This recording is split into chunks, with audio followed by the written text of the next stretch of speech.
जी नाजरीन, ब्रेक के बाद एक बार फिर आपको खुश आमदीद कहते हैं। अब्दुल कादिर गिलानी के अब तक जो वोट्स हैं गैर हतमी नताइज के मुताबिक 54,220 और बोसन साहब के जो हैं 53,004 के हैं और टोटल 1216 का वोटों का फ़र्क है और 39 अभी जो पोलिंग स्टेशन है उनके रिजल्ट्स आना बाकी। लेकिन हमने ये सवाल उठाया था कि जमहूरियती वाहिद इंतखाब है पाकिस्तान के अवाम के नज़दीक, लेकिन जो एक पोल का हम प्यू के पोल का हम जिक्र कर रहे थे 58% लोगों ने जमहूरियत से बेजारी का इजहार किया है। क्यों कुरैशी साहब, तो फिर अगर लोग बेजारी का इजहार कर देंगे, इक्तसादियात को जमहूरियत पे फोकियत देंगे, तो फिर पीछे क्या रह जाएगा? टेक्नोक्रेट्स ही आएंगे इस वक्त पाकिस्तान में? देखिए, इस वक्त लोग जमहूरियत के से मायूस क्यों दिखाई दे रहे हैं? उसकी वजह ये है कि लोग देख सक रहे हैं कि ये हुकूमत डिलीवर नहीं कर पाई। करप्शन में बेपनाह इजाफा हुआ है, नाकिस हुक्मरानी हुई है, महंगाई बढ़ी है, कोई लोगों के मसाइल हल नहीं हुए। इसमें जमहूरियत का कसूर नहीं है, इसमें कसूर है कि जिम्मेदारी आयद की गई है।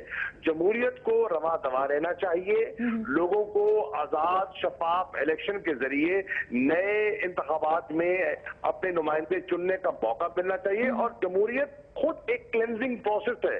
अगर ये सिलसिला तसलसल से जारी रहता है तो क्लेंजिंग भी होगी, लोग निकलेंगे भी सही, बेहतर लोग भी आएंगे और इंशाल्लाह अच्छी रिवायात। लेकिन अगर लोगों को बिजली नहीं मिलेगी, पानी नहीं मिलेगी, गैस नहीं मिलेगा, महंगाई होगी, तशद्दुद है, दहशत गर्दी है, ये मसाइल अगर तोहफे में मिलेंगे तो फिर लोग क्या करेंगे? उनके पास ऑप्शन क्या रह जाएंगे? देखिए आसमा, ये हुकूमत का फेलियर है, जमहूरियत का फेलियर नहीं है।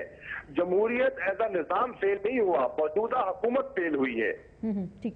कुरैशी साहब, आपसे मैं जानना चाहूंगा, आप पानी और बिजली के वजीर भी हैं, तो क्या इलेक्शन से पहले हमने सुना कि 2 महीने पहले लोड शेडिंग आप वैसे ही खत्म कर देंगे कि आपको शायद वोट मिल जाए? कुरैशी साहब पीटीआई के अभी बात बड़ी कर रहे थे कि आवाम को डिलीवर नहीं किया, हमने कोशिश की है कि आवाम को मैक्सिमम डिलीवर किया जाए। सर बिजली तो आप ले गए, मेरी बात पूरी होने था, फिर उसके बाद आप क्वेश्चन कीजिएगा। और शाह महमूद साहब हमारे साथ थे, पार्टी के अंदर थे, और उस वक्त जब डिबेट होती थी कि जो पाकिस्तान का माशी कत्ल हुआ है दहशतगर्दी की जंग के अंदर $70 बिलियन का है, आप बताएं आपके पास जिस वक्त हम इख्तिदार में गए और इन्होंने हलफ उठाया था मिनिस्ट्री का फर्स्ट टाइम, और इसहाक डार साहब फाइनेंस मिनिस्टर थे, और जब बताया गया था कि $16 अरब खजाने में है, और जब उन्होंने प्रेस कॉन्फ्रेंस की और उन्होंने सारा सच बताया कि $4 अरब बाकी हैं, कोई 16 अरब नहीं है, तो वो भागे थे यही फाइनेंशियल पोजीशन देखकर। तो उस हालात में आपने गवर्नमेंट को चलाया है और जेब खाली होने के बावजूद आपने बेहतरी की तरफ लेके गए हैं।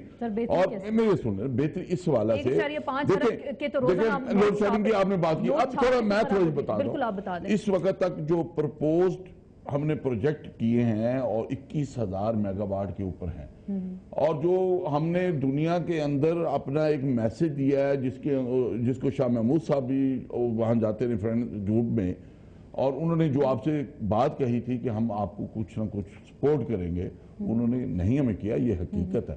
लेकिन बात यह है कि नीयत की है कि मैं आपको उस मिनिस्ट्री जिसमें मैं आज हूं, मैं आपको दिखा सकता हूं कि इसकी हमने अब सिर्फ अरेंज पैसों का हमने करना है। कोई प्रोजेक्ट 2020 में तैयार होना है, कोई 21 में होना है, लेकिन आज आपने काम किया है, इसी गवर्नमेंट ने किया है।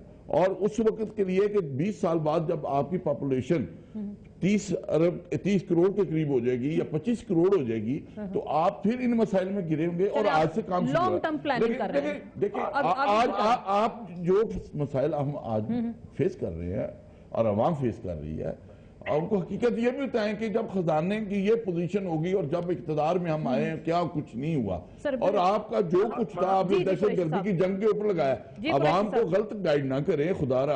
आप साथ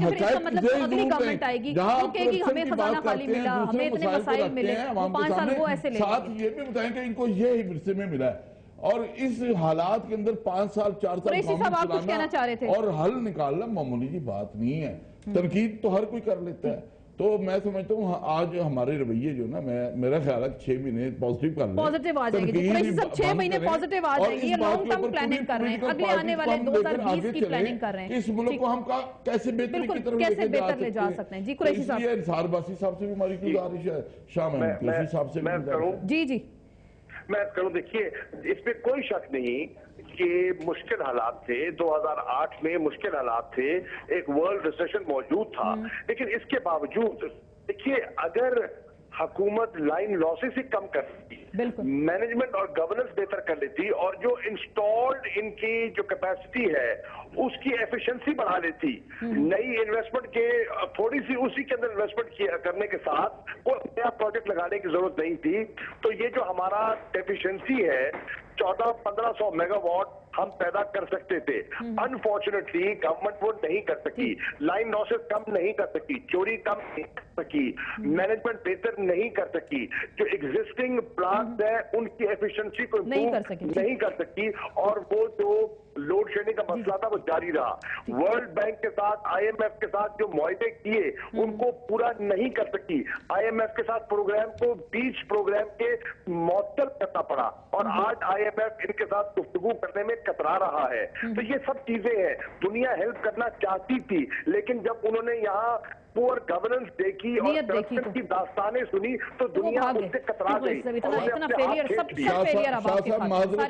शाह महमूद साहब, इससे माजरत के साथ जब इनको वजीर आजम ने, प्रेसिडेंट पाकिस्तान ने कहा कि आप ये मिनिस्ट्री की हालत बदहाली की है, आप इसको बेहतर कर सकते हैं, कॉम्पिटेंट हैं, तो आप पानी और बिजली ले लें, तो इन्होंने वहां पे इनकार किया मैं पानी बिजली नहीं लूं, मुझे फॉरेन ऑफिस दिया जाए, फॉरेन मिनिस्ट्री। तो मैं समझता ऐसे लोगों की हमें जरूरत थी जो बड़े कॉम्पिटेंट थे, और आज ये शायद बहरान ना होता। तो मैं समझता हूँ मेरे भाई हैं, ये मेरे सीनियर भी रहे हैं। अच्छा, आप कह रहे थे उनके पास जादू का चिराग होता, वो पानी बिजली के वजीर बन जाते, सब ठीक हो जाता। देखिए 1 साल तो हो गया इन्होंने मिनिस्ट्री छोड़ी, और मैं फॉरेन ऑफिस जिससे आवाम को कोई रिलीफ मिलता।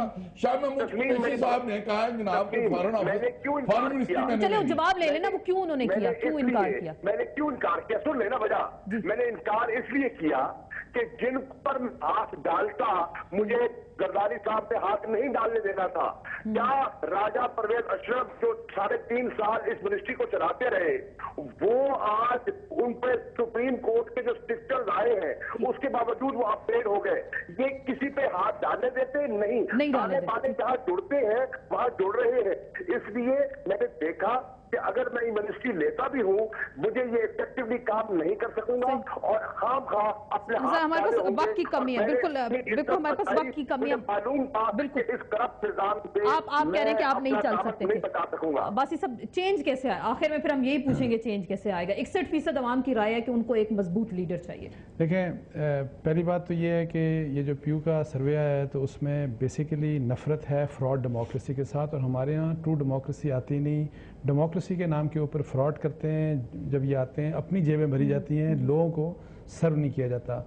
मेरा ये ख्याल है कि जब तक ये कॉन्स्टिट्यूशन के ऊपर अमल नहीं करते, मैकेनिज्म जिस तरह आर्टिकल 62-63 में क्या है, वो तो अगर उस पर अमल किया जाए तो इतने साफ लोग आ जाएं, हर पार्टी में साफ लोग आएंगे, तो ये मैकेनिज्म इवॉल्व क्यों नहीं किया जाता?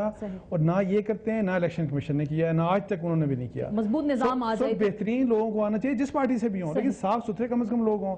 वरना बिल्कुल कुरैशी साहब ठीक कह रहे हैं कि करप्ट लोग आके बैठ जाते हैं और जेबें भरते हैं अपनी। 8 अरब रुपए की करप्शन रोज हो रही है, 3 अरब रुपए की इकोनॉमी को नुकसान हो रहा है वॉर ऑन टेरर की वजह से। तो 17 अरब डॉलर उस वक्त थे जब ये गवर्नमेंट आई थी, 10 अरब डॉलर IMF से लेने के बावजूद आज फिर 15-16 हमारा डॉलर है, बिलियन डॉलर है फॉरेन एक्सचेंज रिजर्व। वो डेफिसिट तो मौजूद है। बहुत बहुत शुक्रिया तस्नीम कुरैशी साहब, आपका शुक्रिया। अंसार आपका बहुत बहुत शुक्रिया।